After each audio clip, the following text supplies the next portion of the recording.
नमस्कार दोस्तों। Law of one यानी एक का कानून, या कह लीजिए एक का ज्ञान, या कह लीजिए एक के तरीके, यह उसके 36वें सत्र का दूसरा भाग है।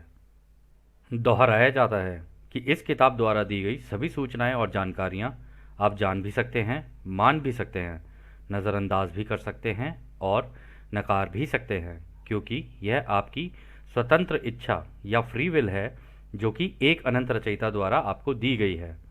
एक बात और कही जाती है कि लॉ ऑफ वन पूरी तरह से सभी के लिए फ्री है। यदि कोई इकाई या व्यक्ति इसको निजी स्वार्थ के लिए इस्तेमाल करे तो वह उसकी व्यक्तिगत जिम्मेदारी होगी। और साथ ही साथ यह भी कहा जाता है कि यदि कोई व्यक्ति इसको अपनी भाषा में परिवर्तित करके दूसरों से साझा करना चाहे या फिर इन वीडियोस को अपने चैनल पर चलाना चाहे तो वह भी ऐसा कर सकता है, क्योंकि वह भी उसकी फ्री विल है। तो पहला सवाल डाउन करते हैं। इन अवधारणाओं के साथ इतनी परेशानी होने के लिए मुझे खेद है, लेकिन मुझे यकीन है कि हमारी समझ और भाषा में अनुवाद करना काफ़ी कठिन है और मेरे कुछ प्रश्न बेतुके हो सकते हैं। लेकिन क्या इस हायर सेल्फ के पास शरीर है? हमारे शरीर जैसे किसी प्रकार का वाहन है? क्या इसका कोई शारीरिक परिसर है? तो रा कहते हैं यह सही है। हायर सेल्फ वह है जो छठी घनत्वता में काफ़ी उच्च स्तर पर है और सातवीं घनत्वता में जाने वाले हैं। सातवें घनत्वता में अच्छी तरह से प्रवेश करने के बाद व्यक्ति पूरी तरह से टोटल सेल्फ बन जाता है।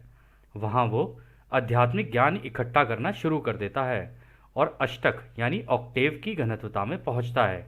इस प्रकार पीछे की ओर देखना उस बिंदु पर समाप्त हो जाता है। तो दोस्तों, यहाँ पर डॉन ने सवाल किया था कि मुझे ये बताना है कि ये जो छठी घनत्वता में होते हैं या जो हमारे हायर सेल्फ होते हैं, क्या इनके भी शरीर होते हैं जैसे हमारे हैं?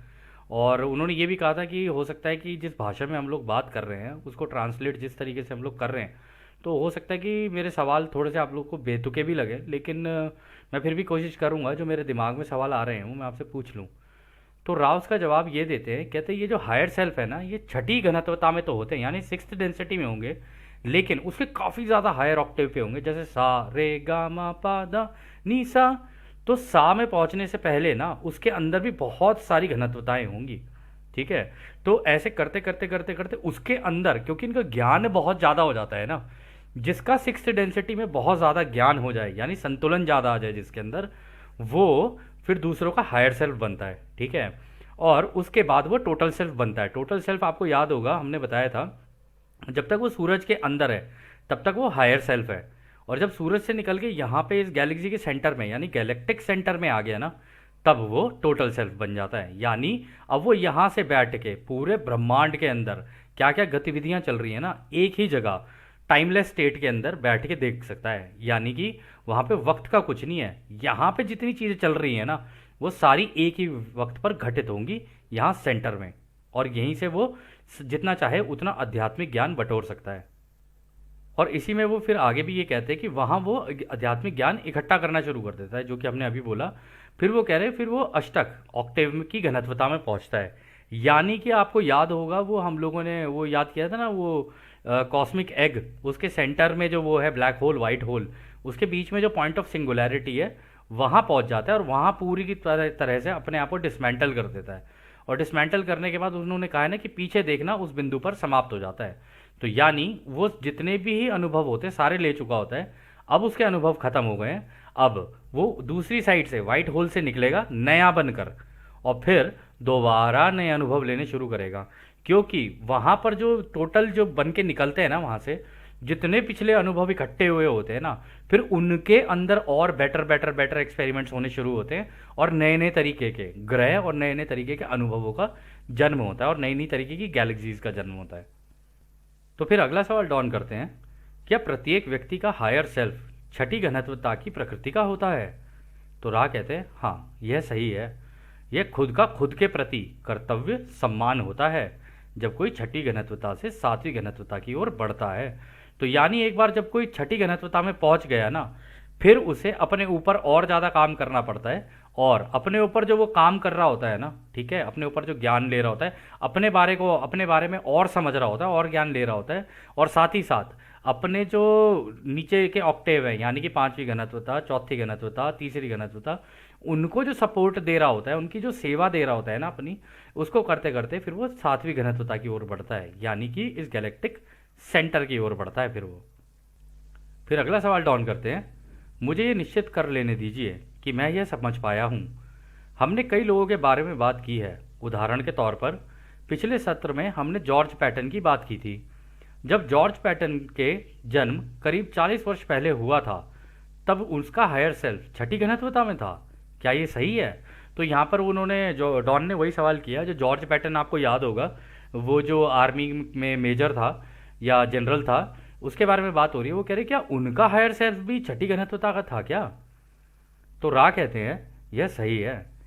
हम इस समय ये ध्यान देना चाहते हैं कि हर व्यक्ति के पास कई लोग होते हैं जिसे वो आंतरिक समर्थन के लिए बुला सकते हैं। इनमें से कोई भी एक व्यक्ति द्वारा टोटल सेल्फ के रूप में लिया जा सकता है। बहरहाल मामला यह नहीं है।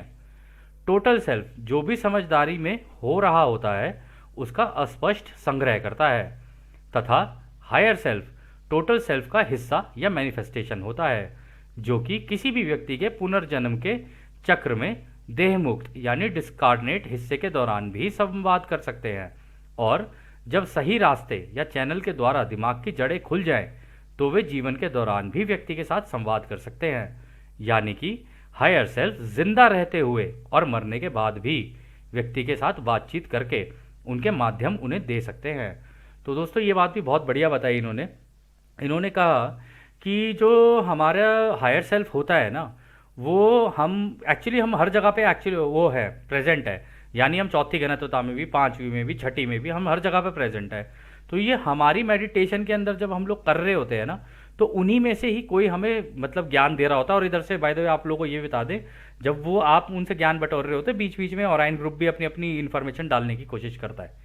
लेकिन इसलिए उसको कहते हैं कि अपने दिमाग में, तभी राह ने कहा था मेडिटेशन करते हुए, जो दिख रहा है उसका उल्टा और उल्टे का सीधा, अगर ऐसे करते रहोगे तो तुम्हारा संतुलन बनता रहेगा। तो यानी अगर ओरायन ऐसा करने की कोशिश करे, या फिर कन्फेडरेशन से अगर आप अपनी हेल्प ले रहे हो, या अपने हायर सेल्फ से, चाहे वो चौथी का हो, पांचवी का हो, छठी का हो, उनसे अगर आप इन्फॉर्मेशन बटोर रहे हो ना, तो जब आप दोनों साइड देख के चल रहे होते हैं ना, तो गलती के चांसेस कम हो जाते हैं। ठीक है ना? और यहाँ पर वो ये कह रहे हैं कि आप चाहो तो चौथी घनत्वता का हो, पांचवी का हो, छठी का हो, आप जिस उसको चाहो तो अपना टोटल सेल्फ मान कर चल सकते हो, लेकिन ऐसा एक्चुअली में है नहीं। उन्होंने कहा है कि जो टोटल सेल्फ होता है ना, वहाँ पे क्योंकि उनके पास पूरी जानकारी है, यहाँ गैलेक्टिक सेंटर में पूरी जानकारी है कि भाई आप जब इस सूरज के आसपास लगे ग्रह में थे तो क्या थे आप, फिर इस वाले के आसपास थे तो क्या थे, इसके आसपास क्या थे, तो आपके बारे में पूरी जानकारी इनके पास है। ठीक है? तो अब आप मान लो इधर अगर पैदा हो गए, इस सूरज के आसपास अगर पैदा हुए हो, तो फिर इसका मतलब आपको जो भी जानकारी चाहिए होगी ना, ये यहाँ से लेके फिर आपको ट्रांसफ़र कर सकते हैं। और ऐसा है नहीं, आपकी जानकारी यहाँ से भी हो सकती है, यहाँ से भी हो सकती है, यहाँ से भी हो सकती है, तो यहाँ से निकाल के वो यहाँ पे इधर ट्रांसफ़र कर देंगे, जिसको भी अपने हायर सेल्फ से चाहिए होता है। और इसमें उन्होंने कहा कि जो हायर सेल्फ होता है वो टोटल सेल्फ का हिस्सा या मैनिफेस्टेशन होता है। बिल्कुल सही बात कही है उन्होंने। यहाँ पे अगर आप गैलेक्टिक सेंटर देखोगे तो ये भी तो सूरज की तरह ही है, और ये जितने भी सूरज लगे हुए हैं ये भी सारी इसकी कॉपी ही है। तो इसका मतलब उन्होंने सही कहा है कि ये हायर सेल्फ जो है वो मैनिफेस्टेशन होता है टोटल सेल्फ का। ठीक है? और उन्होंने एक चीज़ और कही है यहाँ पे कि पुनर्जन्म, यानी जब हम जन्म ले लेते हैं, अगर हम अपने भूलने का पर्दा मेडिटेशन के अंदर जाके तोड़ दें तो ही हम डायरेक्ट संवाद कर सकते हैं, या फिर अगर मरने के बाद जब हम जाते हैं ना, तब भी हमारा हायर सेल्फ दोनों अवस्थाओं में हमसे बात कर सकता है कि ये लो तुम्हारे माध्यम तुम्हारे ये थे, इतने तुमने इस्तेमाल कर लिए, इतने तुमने इस्तेमाल नहीं किए, या आगे आने वाले वक्त के लिए या अगले जन्म के लिए तुम्हें इन इन माध्यमों की ज़रूरत है। लेकिन अगर कोई व्यक्ति, जैसे आपको याद होगा रा ने कहा था, यदि अगर कोई तोड़ दे, इसमें शायद आगे रा कहेंगे, अगर कोई इसको तोड़ दे ना इसी जन्म में, तो चाहे तो जितने माध्यम है ना एक ही जीवन के अंदर लगा सकता है और अपने जितने भी अनुभव है ना बहुत बढ़िया कर सकता है वो। तो अगला सवाल डाउन करते हैं। तो फिर ये चैनल्स ध्यान द्वारा खुल जाएंगी, और मैं अनुमान लगा रहा हूँ कि एक तीव्र ध्रुवीकरण इसमें मदद करेगा। क्या यह सही है? तो डॉन यहाँ पर कह रहे हैं कि अच्छा, तो इसका मतलब अगर हम ध्यान अवस्था में जाएं, मेडिटेशन में जाएं, तो ये जो चैनल्स हैं हमारे जितने भी अपने हायर सेल्फ से बात करने के, कह रही ये खुल जाएंगे। और मैं इससे अनुमान लगा रहा हूँ कि जब हमारा हायर सेल्फ ही हमें इन्फॉर्मेशन दे देगा हमारी, तो इससे हमारा ध्रुवीकरण किसी भी दिशा में हो सकता है, जिसमें भी होगा बड़ा तेजी से होगा। अगर दूसरों की सेवा का है तो दूसरों की सेवा में ज़्यादा हो जाएगा, खुद की सेवा का है तो खुद की सेवा में ज़्यादा हो जाएगा। क्या ये सही है? तो रा कहते हैं ये आंशिक रूप से सही है। ये ज़रूरी यह नहीं है कि तीव्र रूप से व्यक्ति में ध्रुवीकरण विकसित हो जाए। यदि इच्छा या आवश्यकता है तो भी हायर सेल्फ से संपर्क हो जाता है। जीवन के अनुभव का हर रास्ता अनोखा होता है। हालांकि ध्रुवीकरण को देखते हुए इच्छा शक्ति बहुत बढ़ जाती है और इच्छा शक्ति से ध्रुवीकरण बढ़ता है। तो बिल्कुल सही बात बोली यहाँ पे रा ने कहा कि देखो ये कहा नहीं जा सकता कि उसका ध्रुवीकरण एकदम से झुकाव एकदम से ज़्यादा हो जाए उस दिशा के अंदर। कह रहे लेकिन अगर इस तरीके की चीज़ हो जाती है, अगर आपने चैनल अपना खोल लिया, तो आप इच्छा से जब चाहो अपने हायर सेल्फ से संपर्क कर सकते हो। जैसे कि दोस्तों आज की डेट में जिम और ऑस्टिन और भी उनकी टीम में कई लोग हैं जो कि अपनी इच्छा से अपने हायर सेल्फ से कांटेक्ट कर सकते हैं मेडिटेशन में। तो उनकी जो चैनलिंग चल रही होती है ना, उन्हीं से चल रही होती है, ठीक है। और वो कह रहे कि जीवन के अनुभव का हर रास्ता अनोखा होता है। बिल्कुल, हमारे सारे अनुभव एक जैसे थोड़ी ना है, सबके अलग अलग है, किसी का कैसा है किसी का कैसा है। कह रहे लेकिन अगर ये कांटेक्ट हो जाता है ना अपने हायर सेल्फ से, तो इच्छा शक्ति बहुत बढ़ जाती है कि भाई मुझे अब दूसरों की सेवा में करना है या खुद की सेवा में करना है, दोनों में से जो भी आपका रास्ता होगा ना, इच्छा शक्ति बढ़ जाएगी। तो उसकी वजह से ये होता है ध्रुवीकरण बढ़ जाता है। इच्छा होगी तो ध्रुवीकरण बढ़ जाएगा, ध्रुवीकरण ज़्यादा होगा तो इच्छा भी बढ़ जाएगी। ये दोनों हैंड इन हैंड एक साथ ही चलते हैं। तो फिर अगला सवाल डॉन करते हैं। हम हिमलर का उदाहरण लेते हैं। हम ये अनुमान लगाते हैं कि उसका हायर सेल्फ भी छठी घनत्वता का था और ये भी हमें पता है कि उसने नेगेटिव रास्ता चुना था।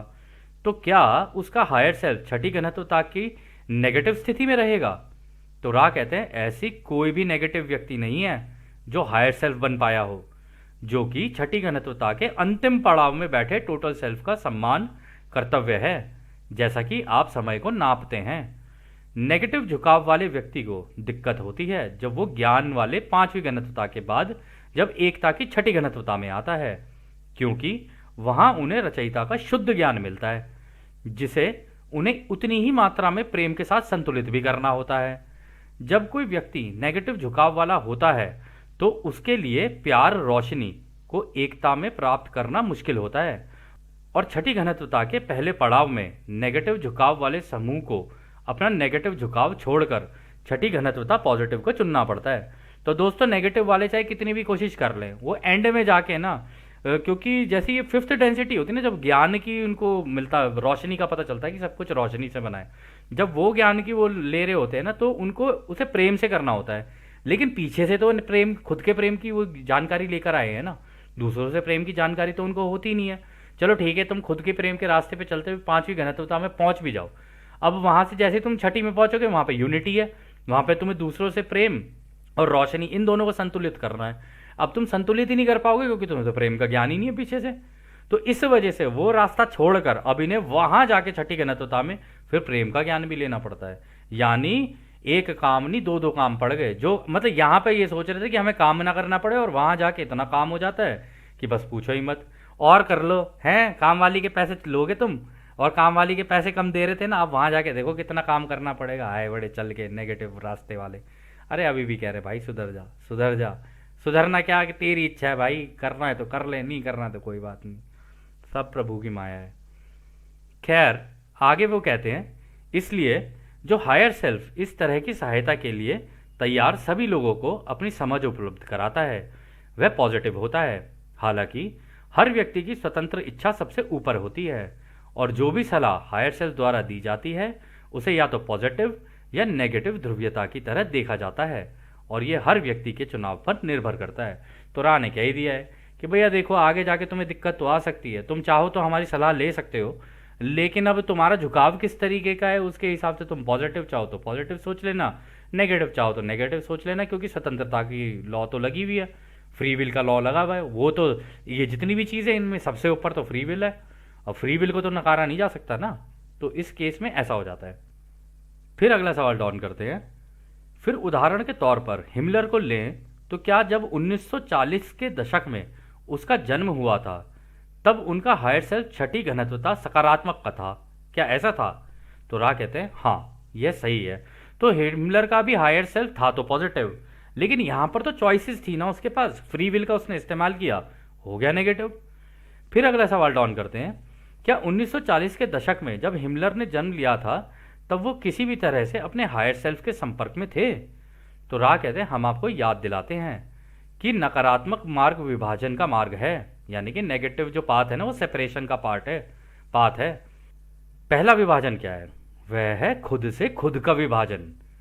हिमलर के रूप में जाने वाले इस व्यक्ति ने अपनी इच्छा शक्ति और ध्रुवीकरण की क्षमता के लिए किसी भी स्रोत से मार्गदर्शन प्राप्त नहीं किया था, बल्कि अपनी ही जागरूकता द्वारा अपने इस जीवन के अनुभव में खुद चुनाव करके और अपने पिछले जीवन के अनुभव द्वारा बने हुए विरोधाभास के अनुसार ही चुनाव किया। तो वो कह रहे हैं कि भैया उसके कर्म ही पिछले कुछ ऐसे थे कि जब वो यहाँ पर आया ना उसकी वजह से उसका झुकाव ही कुछ इस तरीके का था, तो इसलिए वो हो गया। और ऊपर से यहाँ पर फ्री विल तो थी ही उसके पास, फ्री विल का इस्तेमाल करके जितना वो अपनी बुद्धि का और अपने दिल का इस्तेमाल कर सकता था उसके हिसाब से जो जो उसे ठीक लगता गया वो करता चला गया। लेकिन इस पूरी बात में सबसे इंपॉर्टेंट चीज उन्होंने पता है क्या बोली? सबसे पहला विभाजन क्या है? सबसे पहला विभाजन है खुद का खुद से विभाजन। यानी कि अपने आप को दूसरों से जब भी आप अलग करके सोच के चलोगे ना कि मैं स्पेशल हूं दूसरों से, या मुझे स्पेशल ट्रीटमेंट चाहिए, या अपने आप के बारे में सोचने वाला कि भाई हाँ मैं स्पेशल हूं, मैं स्पेशल हूं, अगर इस तरीके से कर रहे हो ना तो आप ऑटोमेटिकली अपने आप को अपने से ही अलग कर रहे हो।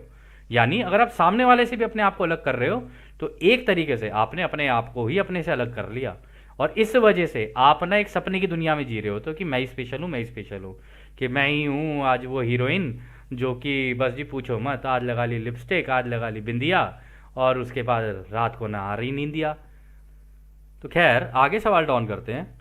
ठीक है, तो मान लेते हैं उदाहरण के लिए जब हिमलर छठी घनत्वता नकारात्मक की शुरुआत में पहुंचता है तो क्या उस समय ऐसा हुआ होगा कि उसे यह एहसास हुआ होगा कि उसका हायर सेल्फ छठी घनत्वता पॉजिटिव का है और इस कारण से उसने नकारात्मक और सकारात्मक की ओर आने का सोचा होगा?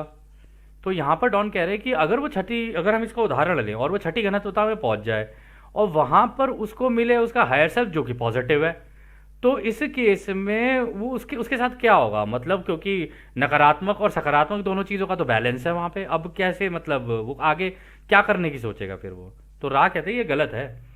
छठी घनत्वता के नेगेटिव व्यक्ति अत्यंत बुद्धिमान हैं। वे स्वयं की सेवा के मार्ग के व्यक्तियों में छठी घनत्वता की एकता को व्यक्त करने की क्षमता की कमी के कारण होने वाली आध्यात्मिक एंट्रोपी को देखते हैं। इस प्रकार रचयिता से प्रेम करना और किसी बिंदु पर यह महसूस करना कि रचयिता ना वो केवल खुद है बल्कि दूसरा व्यक्ति भी वो खुद ही है, इस व्यक्ति ने स्वयं की जागरूकता से अपनी सारी ऊर्जा को इसी दिशा में झुका दिया ताकि वह अपने विकास को जारी रख सके। तो यहाँ पर भी देखो दोस्तों, वो बेशक बात उसकी कर रहे हैं हिमलर की, लेकिन उन्होंने ये कहा कि भाई अब उसको जब पता ही नहीं था, उसने ध्यान ही नहीं दिया इस चीज़ के ऊपर, ना ही अपने बारे में जानने की कोशिश की, ना ही रचयिता के बारे में जानने की कोशिश की। जब उसने जानने की कोशिश नहीं की तो जितनी उसकी ऊर्जा थी उसका पूरा का पूरा झुकाव उसने एक ही साइड में कर दिया। और अगर वो छठी घनत्वता में पहुंच भी जाए तो उन्होंने कहा ना कि छठी घनत्वता का नेगेटिव व्यक्ति भी अगर वहां पहुंचेगा ना तो बुद्धिमान तो अत्यंत होगा, क्योंकि पीछे से आ रहा है ना वो पांचवी घनत्वता से, और वहां पे वो रोशनी का ज्ञान लेके आ रहा होता है। तो कहते हैं कि वो छठी में जब पहुंच जाएगा ना, छठी घनत्वता यानी सिक्स्थ डेंसिटी में जब वो पहुंचेगा तो वहां पे आध्यात्मिक एंट्रोपी का मतलब होता है डिसऑर्डर, यानी कि अगर वो वहां पहुंचा तो वहां पहुंच के क्योंकि उसका प्रेम का ज्ञान नहीं है ना, उसमें डिसऑर्डर आना शुरू हो जाता है। तो अगर वो अपने नीचे वाले बंदे को, जैसे कि मान लो अगर वो खुद नेगेटिव है और दूसरा और कोई नेगेटिव आ गया उसके पास जो चल के आ रहा है अब अपने अनुभव कंप्लीट करके, अगर वो उसके पास भी चल के आ रहा है तो उसकी ज़्यादा मदद कर नहीं पाएगा, क्योंकि उसको तो वहां पर पहुंच के खुद को मदद की जरूरत पड़ जाती है।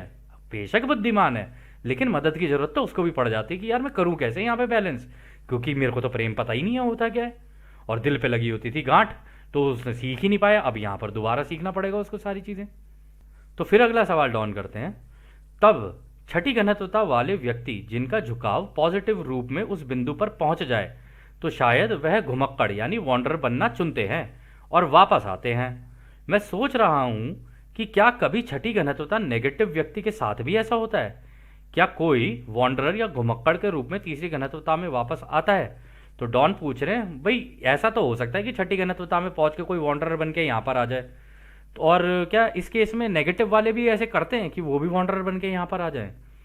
तो रा कहते हैं, एक बार जब नेगेटिव झुकाव वाला व्यक्ति ज्ञान की घनत्वता में एक निश्चित बिंदु पर पहुंच जाता है तो यह बेहद असंभव हो जाता है कि वह भूलने के पर्दे का जोखिम उठाएगा, क्योंकि इस झुकाव वाला व्यक्ति निस्वार्थ ना होकर स्वार्थी होता है और उसे ये ज्ञान हो जाता है कि इस तरह वापस तीसरी घनत्वता में जाने के क्या खतरे होते हैं। परंतु कभी कभी छठी घनत्वता सकारात्मक का व्यक्ति स्वयं की सेवा के मार्ग की ओर आगे बढ़ने की कोशिश में घुमक्कड़ बनकर आ जाता है। हालांकि यह बहुत ही असामान्य है। तो कह रहे हैं कि देखो, पॉजिटिव वाला तो चला जाएगा, उसको तो कोई दिक्कत नहीं है क्योंकि उसको तो पूरा ज्ञान है। कह रहे लेकिन ये पीछे से जैसी रोशनी का ज्ञान लेके आ रहे होते हैं, इनको पता रहता है कि अगर मैं वापस गया ना थर्ड डेंसिटी में, क्योंकि उसका नेगेटिव झुकाव है, वो वहां जाएगा, उसका नेगेटिव झुकाव होगा ही होगा। और एक बार वहां पहुंचा और लग गया भूलने का पर्दा, तो वो वहां जाकर अपनी पूरी की पूरी जितनी भी वो है ना चीजें, वो सारी भूल जाएगा जो सीख भी चुका है। और वहां पे अगर फिर से दोबारा उसने नेगेटिव कर लिया तो उसके बाद उसे दोबारा पूरा घूम कर आना पड़ेगा, मतलब खेल दोबारा खेलना पड़ेगा। ये बिल्कुल ऐसा है, स्टेज 1 क्रॉस कर दी, स्टेज 2 क्रॉस कर दी, ऐसे करते करते स्टेज 6 तक पहुंचे। अब अगर वो चाहे तो स्टेज 3 में आके खेल सकता है, लेकिन वो ये रिस्क लेगा नहीं कि भाई मैं स्टेज 3 पे जाऊं। वो कहेगा नहीं नहीं भाई, मैं आ गया हूँ बड़ी मुश्किल से स्टेज 5 तक, अगर मैं वापस गया तो मेरे कर्म ऐसे हो जाएंगे वहां जाके, क्योंकि मेरा झुकाव ऐसा है। तो वो इस तरीके का रिस्क लेना नहीं पसंद करता। हालांकि कभी कभी ऐसा हो जाता है, राने का है, लेकिन ये बहुत ही असामान्य है, मतलब बहुत ही कम ऐसा देखा गया है कि कोई करता हो ऐसा। तो फिर आगे डॉन कहते हैं, इसका क्या मकसद है कि यह असामान्य छठी घनत्वता का व्यक्ति घुमक्कड़ बनने के माध्यम से अधिक नेगेटिव रूप से ध्रुवीकरण करना चाहता है। तो हाँ, ये भी बिल्कुल हो सकता है कि अगर वो चौथी घनत्वता में है, 5वीं में है, वो और नेगेटिव लर्निंग के लिए चाहता हो, तो हो सकता है कि वो भी घुमक्कड़ बन के आना चाहे यहाँ पे। तो रा कहते हैं, ये जो वॉन्डर होते हैं इनको अपनी पिछली घनत्वताओं का बहुत अनुभव होता है। जब ये थर्ड डेंसिटी में आते हैं तो इनके दिमाग में एक बात रहती है कि अपने इन्हें पिछले अनुभवों का यूज करके लोगों की ओर ज्यादा मदद कर सकेंगे और लोगों को बहुत तेजी से आगे प्रोग्रेस करवा सकेंगे। इसीलिए वॉन्डर अपनी घनत्वता छोड़कर यहां आने का रिस्क लेते हैं और वह ये भी भली प्रकार जानते हैं कि यदि तीसरी घनत्वता के माया जाल में वो वापस अटक भी गए तो भी उनका झुकाव तो परमपिता परमेश्वर की तरफ ही है। वो वापस अपना रास्ता दूसरों की मदद करते हुए प्राप्त कर ही लेंगे। तो देखा यहाँ पे कितनी अच्छी बात बोली कि भाई वॉन्डरर्स का तो झुकाव ही ऐसा होता है।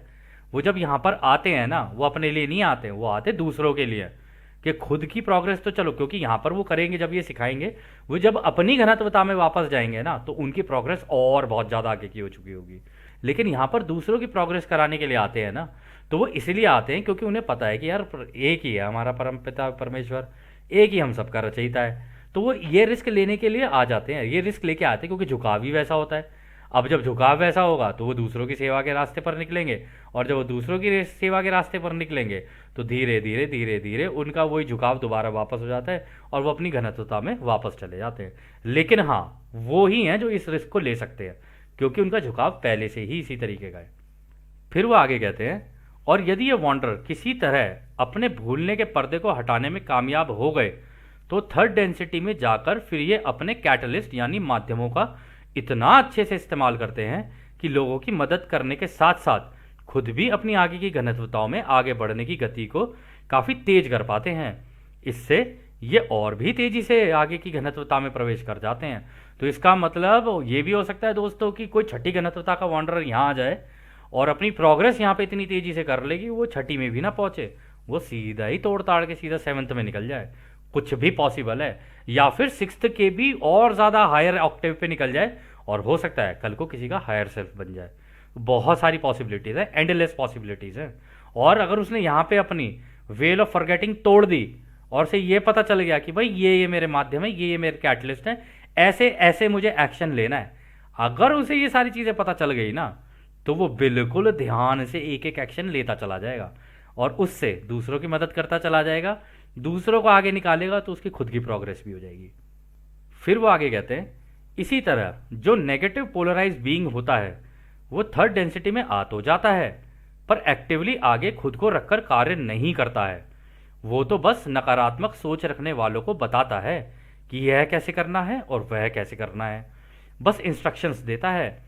खुद कुछ भी काम में पार्टिसिपेट नहीं करता है, क्योंकि वह जानता है कि यदि वह कुछ नहीं भी करेगा तो भी जहां से आया है वहां तो चला ही जाएगा, और यदि वो कुछ ज़्यादा करेगा भी तो पहले स्वयं के बारे में सोचता है, ना कि उसके साथ के लोगों के आगे बढ़ने के बारे में।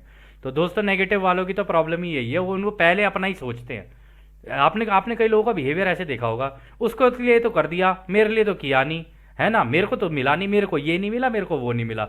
मैं जिनके अंदर ये बहुत ज़्यादा मैं, जिनके मुंह से आप बहुत ज़्यादा मैं सुनो, ज़रूरत से ज़्यादा, कुछ कुछ तो सभी के अंदर होता है, ज़रूरत से ज़्यादा सुनो तो आपको पता चल जाएगा इसका झुकाव नेगेटिव है, इसका पोलराइजेशन कुछ इस तरीके का है। लेकिन वॉन्डरर के केस में, नेगेटिव वॉन्डरर के केस में ये है कि अगर वो आ भी गया ना तो वो पीछे से छुप के काम करेगा, वो आगे नहीं आ सकता किसी भी काम को करने के लिए। वो ऐसी नकारात्मक सोच के लोगों को ढूंढेगा, उनको गाइड करेगा, उन्हें इंस्ट्रक्शंस देगा, लेकिन खुद कभी भी एक्टिवली पार्टिसिपेट नहीं करेगा किसी भी एक्टिविटी में, क्योंकि उसे पता है कि एक बार उसने यहाँ पे कर्म करने शुरू किए ना तो कर्म बनने शुरू हो जाएंगे। एक बार उसके कर्म बनने शुरू हुए तो फंस जाएगा फिर थर्ड डेंसिटी में।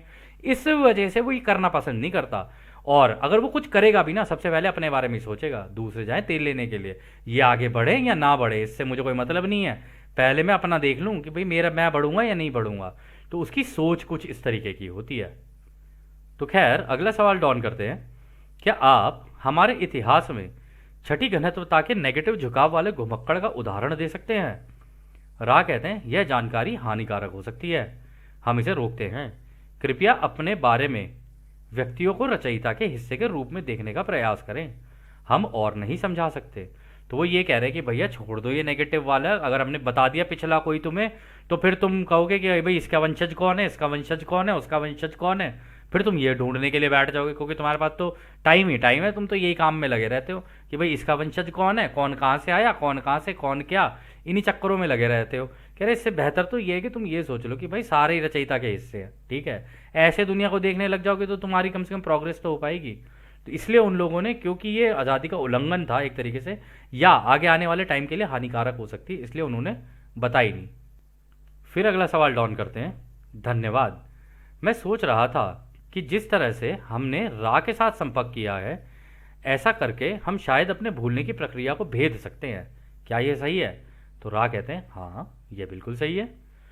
तो डॉन कहते हैं, लेकिन क्या आज़ादी का कानून इस पर रोक लगा देगा, क्या ये सही है? तो रा कहते हैं, हाँ ये भी सही है, क्योंकि ज़्यादा होशियार बनने की कोशिश कर रहे थे डॉन यहाँ पे। वो कह रहे थे कि यार काश तुम किसी तरीके से हमारी मदद कर दो, ये हमारी आज़ादी का ये जो है ना, ये सॉरी हमारे भूलने का घूंघट है ये हटा दो, लेकिन ये तो आज़ादी का कानून है, ये तो तुम्हें ही तोड़ना पड़ेगा, हम थोड़ी ना तोड़ेंगे तुम्हारे बिहाफ पे। अच्छा, कर्म तुम्हारा और करवाओगे हमसे, होशियार बन रहे हो बच्चा, हैं बालक, अपने काम पर ध्यान दो, इन सब बातों में मत पड़ो।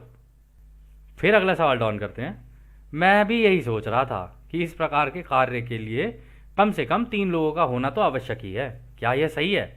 तो रा कहते हैं, कार्ला की सुरक्षा के लिए इस समूह में इतने लोग आवश्यक हैं, और इस समूह में असाधारण सौहार्द हार्मनी को देखते हुए भी इतने लोग काफ़ी हैं। अन्य समूहों में संख्या अधिक हो सकती है, लेकिन हमने इस संपर्क में देखा है कि इस समय जितने लोग मौजूद हैं वो काफ़ी अच्छे से सब कुछ संभाल रहे हैं। तो दोस्तों देखो, आप लोगों ने सुना होगा काफ़ी लोग चैनलिंग अकेले अकेले करने लग जाते हैं।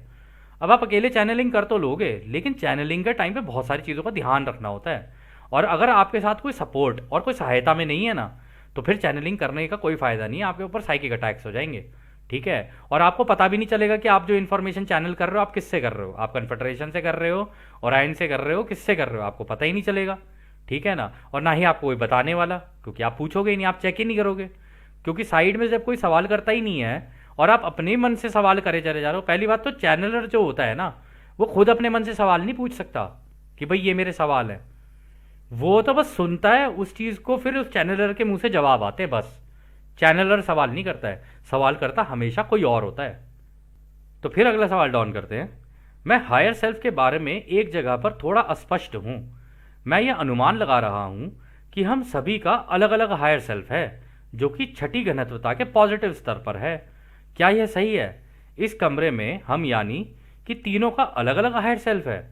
तो रा कहते हैं, यह अंतिम पूर्ण प्रश्न होगा, हम आपके सवाल के इरादे को पूरा करने का प्रयास करेंगे जैसा कि हम इसे समझते हैं।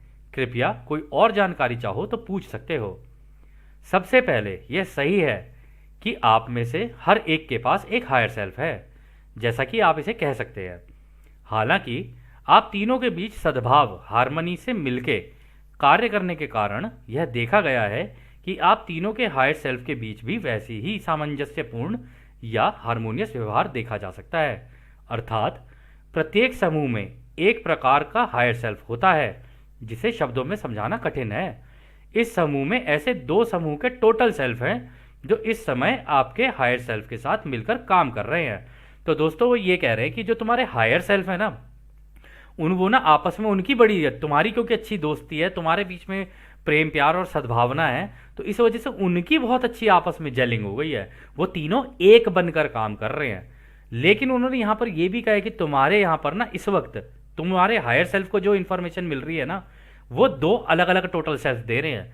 तो इसका मतलब डॉन, कार्ला और जिम दोनों तीनों में से कोई एक या दो अलग गैलेक्सी के हैं, इस गैलेक्सी के नहीं है। या ये भी कह सकते हैं कि इन तीनों के जो टोटल सेल्फ है ना वो इसी के अंदर है, गैलेक्टिक सेंटर के अंदर, लेकिन दो अलग अलग टोटल सेल्फ हैं इसी के अंदर ही। ये भी पॉसिबिलिटी हो सकती है क्योंकि टोटल सेल्फ है तो एक ही, लेकिन इन्होंने कहा कि हम तो टोटल सेल्फ के ही हिस्से हैं ना, तो इसी टोटल सेल्फ के अंदर भी तो और हिस्से हो सकते हैं। तो अगर अंदर और हिस्से हो सकते हैं तो ये बिल्कुल पॉसिबल है कि इन तीनों में से किसी एक का टोटल सेल्फ अलग हो, बाकी दो का एक हो। मतलब कुछ कहा नहीं जा सकता, प्रोबेबिलिटी और पॉसिबिलिटीज बहुत हैं यहाँ पे। फिर अगला सवाल डाउन करते हैं। कभी कभी हमारे लिए इस प्रकार के विषयों का छोटा सा प्रतिशत भी समझना बहुत मुश्किल होता है क्योंकि इस विषय पर हमारा ज्ञान सीमित है।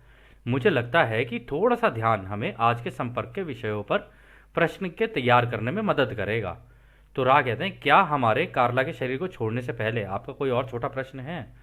तो डॉन यही कह रहे थे कि हमें ना इस तरीके के कॉन्सेप्ट को समझने में थोड़ी सी मुश्किल हो रही है, लेकिन हाँ इस सेशन के बाद हो सकता है हमें थोड़े से और बेहतर समझ में आए।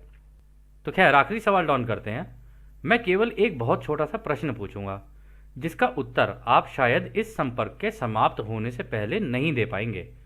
क्या आप मुझे बता सकते हैं कि आज पृथ्वी पर कितने प्रतिशत घुमक्कड़ मेमोरी ब्लॉक या भूलने के पर्दे को भेदने में सफल रहे हैं और ये जानने में सफल हुए हैं कि वे कौन हैं?